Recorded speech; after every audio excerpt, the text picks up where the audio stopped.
বীর ভিলেজ একদম নামটা শোনেননি। আমি চ্যালেঞ্জ করছি, আমার অনেক বাঙালি বন্ধু, অনেক কেন বেশিরভাগ বাঙালি বন্ধু এই নামটা শোনেনি, এখনই ঘুরতেও আসেনি। তাই আপনাদের আমি নিয়ে চলে এসেছি বীর ভিলেজে দেখানোর জন্য যে আপনারা কি বড় মিস করেছেন এই বীর ভিলেজে না এসে।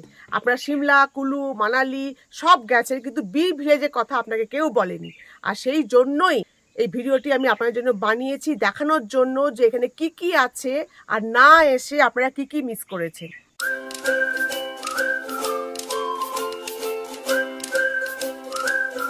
খুব ছোট্ট সুন্দর পাহাড়ি একটি গ্রাম হচ্ছে বীর ভিলেজ। বিশ্ববিখ্যাত এই বীর ভিলেজ। কেন বিশ্ববিখ্যাত, কেন ওয়ার্ল্ড ফেমাস, তার একটা কারণও আছে, সেটা আমি এখন বলবো না। আমি ঘুরতে ঘুরতে আপনাদেরকে বলবো কেন এটি বিশ্ববিখ্যাত।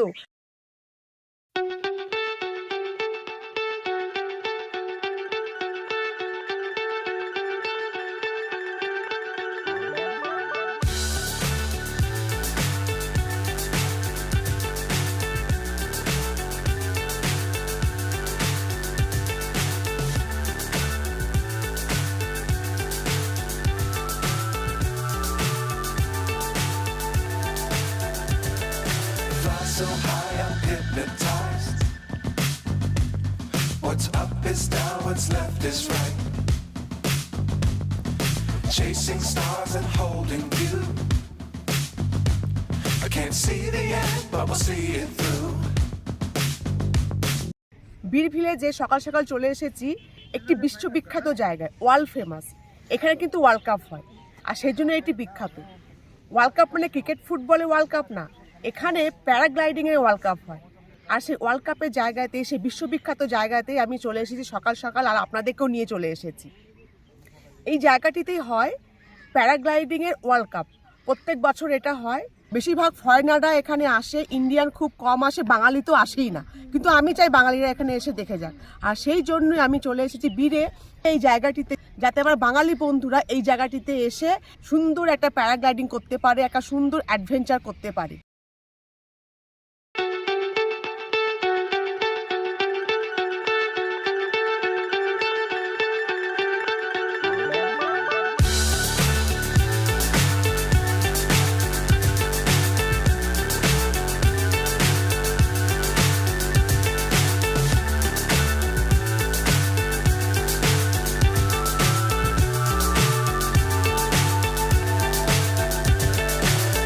So high I'm hypnotized. What's up is down, what's left is right. Chasing stars and holding you. I can't see the end, but we'll see it through.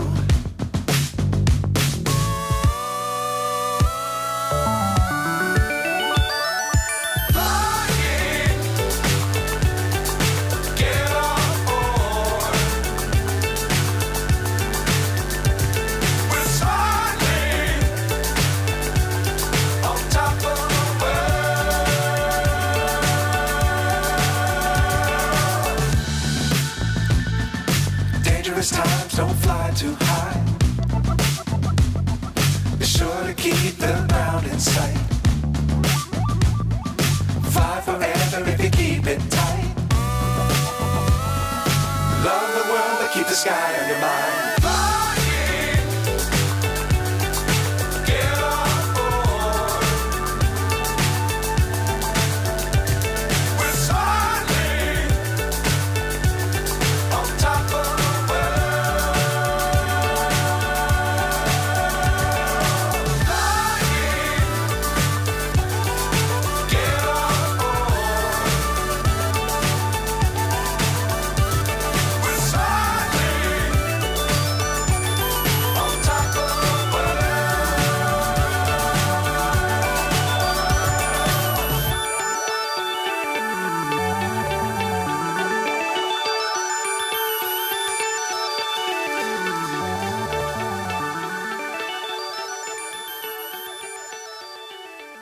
Huge area জুড়ে জায়গাটা, প্রচুর প্যারাগ্লাইডিং হচ্ছে, চারিদিকে মধ্যে সেই মাছির মতো উড়ে বেড়াচ্ছে প্যারাগ্লাইডিং, প্রচুর প্রচুর। সুতরাং যারা ইয়াংস্টার আছো কিংবা বয়স্কই বা আছেন না কেন, চলে আসুন বীরে এই সুন্দর জায়গাটিতে প্যারাগ্লাইডিং দেখতে। করুন বা না করুন, দেখতে খুব সুন্দর লাগবে। যেমন আমি করছি না, কিন্তু দেখতে খুবই ভালো লাগছে। চারিদিকে মাছির মতো মশার মতো খালি প্যারাগ্লাইডিং উড়ে বেড়াচ্ছে দূরে দূরে, তারপর ওরা ল্যান্ড করছে, সেগুলো দেখতে খুব সুন্দর লাগছে। আর বেশি কথা বলবো না, আরও অনেক জায়গা আছে, এখান থেকে আমরা দেখতে দেখতে যাব, একটা জায়গাও মিস করা যাবে না, প্রত্যেকটি জায়গা খুবই সুন্দর।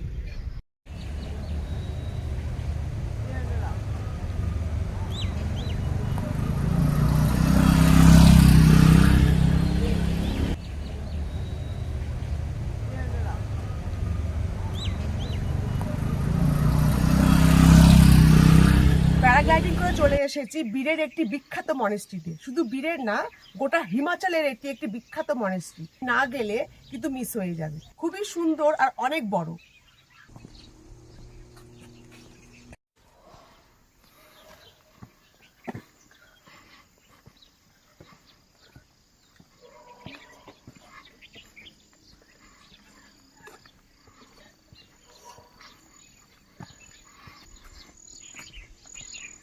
প্যারাগ্লাইডিং সেন্টার থেকে মাত্র 1 কিলোমিটার দূরেই আছে এই চোকলিং মনেস্ট্রি। খুবই বিখ্যাত আর খুবই বড় এই মনেস্ট্রিটি। অনেকটা বড় এরিয়া জুড়ে মনেস্ট্রিটা, বিশাল বড় এরিয়া। মানে উঠতে আপনার 5-7 মিনিট লাগবে, তারপর আবার নামার সময় 5-7 মিনিট, তারপরে মনেস্ট্রিটা পাবেন। বিশাল বড় এরিয়া জুড়ে, কিন্তু খুব সুন্দর, খুব ভালো লাগবে এই মনেস্ট্রিটা দেখতে। এবার ফিরে যাচ্ছি, এবার এখান থেকে অন্য একটি জায়গায় যাব।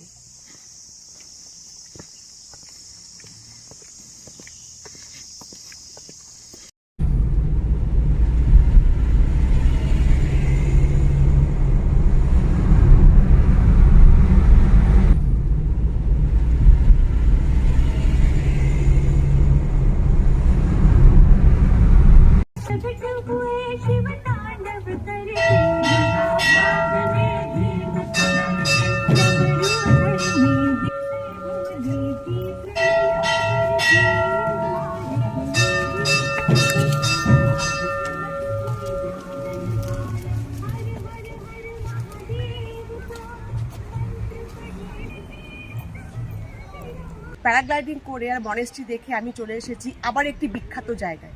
বিশ্ববিখ্যাত না হোক, কিন্তু হিন্দি সিনেমার জন্য একদম বিখ্যাত।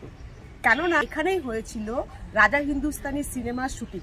আর সেখানে আমি চলে এসেছি, খুব বিখ্যাত একটা মন্দির, বড় মন্দির, আর তেমনই সুন্দর এই মন্দিরটি। এবার আমি আপনাদের মন্দিরটি ভিতরে নিয়ে যাব, দেখাবো। আর দেখুন, খুবই সুন্দর ঠান্ডা একটি মন্দির, ভেতরে ঢুকলে আপনার মন ভরে যাবেই।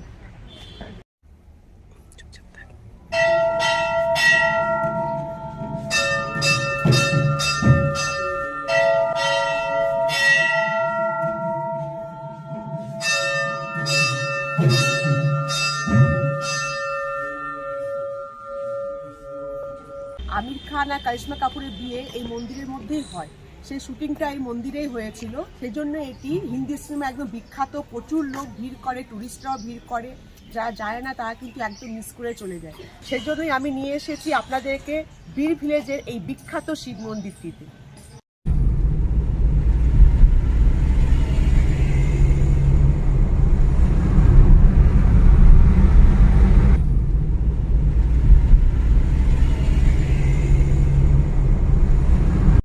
বীর ভিলেজ ঘুরে আমরা বেরিয়ে পড়েছি আর যাচ্ছি ধর্মশালার দিকে।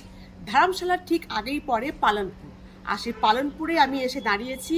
এখানেও অনেক কিছু দেখার আছে, তো পালনপুরটাও বাদ দেওয়া যাবে না।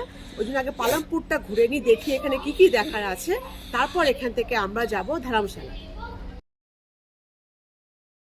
পালনপুরে কি কি দেখার জায়গা আছে, ঘোরার জায়গা আছে, সেই সব কিছু এই একটি মাত্র ভিডিওতে তো বলা সম্ভব নয়। তার জন্য আপনাদের একটু অপেক্ষা করতে হবে। আমার পরবর্তী ভিডিও পালনপুরে এই সব ঘোরার জায়গা, এই সব জায়গাগুলোর সঠিক তথ্য, যাওয়া আসার খরচ সব কিছু দেওয়া থাকবে। সুতরাং একটু অপেক্ষা করুন, আর আমার পরবর্তী ভিডিও পালনপুর অবশ্যই দেখুন, আর সব সঠিক তথ্য জেনে তবেই পালনপুরে আসুন। এই বীর বিলিংয়ে আপনারা কিভাবে আসবেন আর আপনাদের ঘোরার সঠিক ট্যুর প্ল্যানটা কি হবে, সেটা এবার ভালো করে শুনে বুঝে নিন। আপনারা কিভাবে আসবেন বীর ভিলেজে? আপনারা নিশ্চয়ই অনেকে ধর্মশালা গেছেন, কিন্তু ধর্মশালার 2 ঘন্টা আগেই আছে বীর ভিলেজ। অথচ বীর ভিলেজটা মিস করে দিয়েছে, কোনো ড্রাইভার বলেনি, কেউ বলেনি যে এখানে আসতে হবে। ধর্মশালারই 2 ঘন্টা আগে আছে এই বীর ভিলেজ। আপনি যদি ধর্মশালাও আসেন, ধর্মশালা থেকে যে সাইট সিনের গাড়ি বুক করবেন, সেই একই গাড়ি করে কিছু টাকা বেশি দিয়ে আপনি চলে আসুন বীর ভিলেজে। আর যদি সেটা না করেন, তাহলে পরে আপনি বীর ভিলেজে এসে নাইট স্টে করুন। প্রচুর অপশান আছে, প্রচুর হোটেল আছে, সেখানে নাইট স্টে করে বীর ভিলেজটা ঘুরে তারপর সে একই গাড়ি করে বেরিয়ে যান ধর্মশালায়।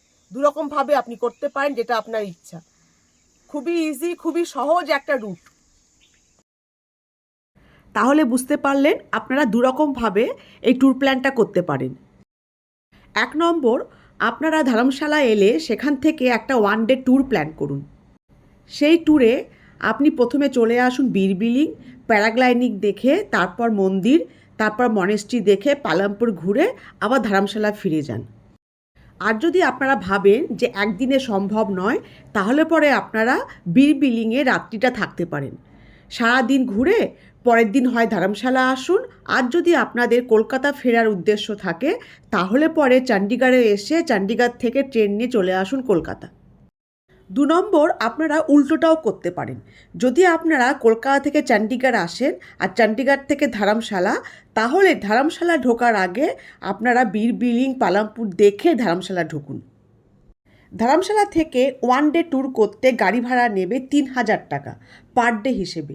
আর যদি আপনি চণ্ডীগড় আসেন, তাহলে পরে 6 থেকে 8000 টাকা।